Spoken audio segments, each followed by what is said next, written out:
Well, I got this dash put back together finally. This is the second day, Sunday.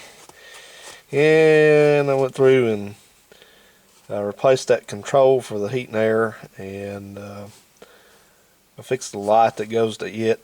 It was the socket.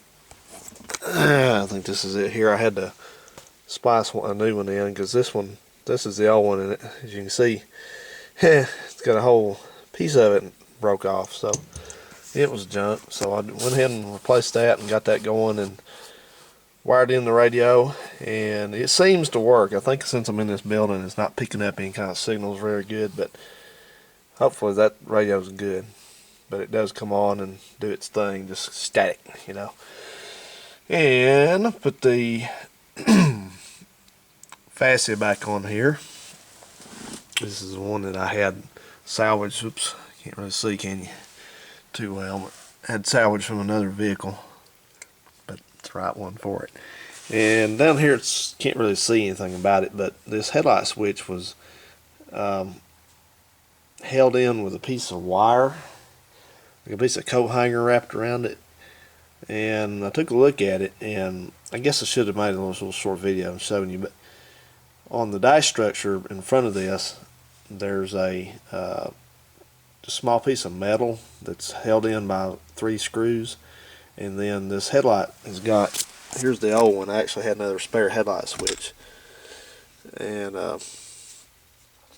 it's held in to that piece of metal here, like it's on the back side of it, and it's supposed to have this piece of this plastic, a washer thing, and it's got a, can't really see very well, but there in the front there's threads in there, and this washer thing, this is the one that was in there, and of course you see it looks like something's broken. It is.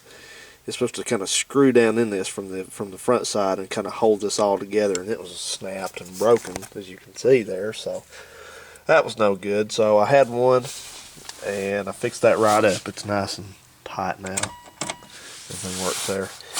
And the biggest thing I spent time on was repairing the steering column. This is the second one of these I've had to do, and I don't care if I never have to do another one. I really don't like doing these, but it's dangerous to have one of these columns that's loose. So I went in and fixed it. You got to take the whole shebang apart. You got to take the wheel and the guts out of there, and pull the turn signal switch out and dimmer switch out, and take the 2 halves up here apart and bolt after bolt. So it's a big deal. I didn't make a video of it because there's some good tutorials on the internet to show you how to do this as good as I could have done. So I didn't bother with that. I was too busy trying to get it done. But it's all back together now, and everything's working good. And went in and replaced this thing. I had another one. I salvaged this one out of that green Malibu because this is brand new, this little tumbler, because the old one was working, but it would never go back to the accessory position like there.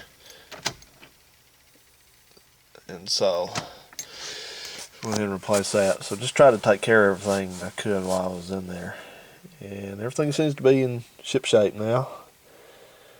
And the only other thing that I've got to work on before I get it out of this shop is I have to do something about this door hinge over here. I told you I thought the pin was bad in it, and it kind of was, and you can't really see very good in there, but look, if it'll focus here. The camera will focus that little blob there. There we go. That's the bottom pin. Now I've knocked that pin up as far as I could. I was just wanting to take a look at it and see what kind of shape it's in. But that's one of the bushings. It actually goes in that hinge down there. That's the hinge you see there. That part there is the body part of the hinge. And it had popped up and out of position, and it appears to me that the upper bushing is completely missing when I looked under there. So I'm going to have to do some work on that. It looks like the bottom one's okay. I think it'll be okay for now, but this upper one, that's the bad one. Doesn't look like the pin's bad, just like the bushings have come apart. And sometimes, that looks like a replacement pin already, because I notice it has barely see them, but it's got splines right there under the top of it. So I've got a kit. I've got a new pin and 4 new bushings, and I may have to put the oversized bushings in it. But this is going to be a chore to do this, and I ain't looking forward to it. But I guess I'll just start on that tomorrow. I'll finish my truck up tomorrow. Whichever I feel like doing. So got the door supported over there. Everybody says, hey, you gotta have 2 people to do this. Well, I don't have another person that's willing to come down here and help me, so I'm just gonna do it myself. I'll make it one way or another. So, okie dokie. Just a little update for y'all. Y'all have a good weekend. Talk to you later. Have a good one.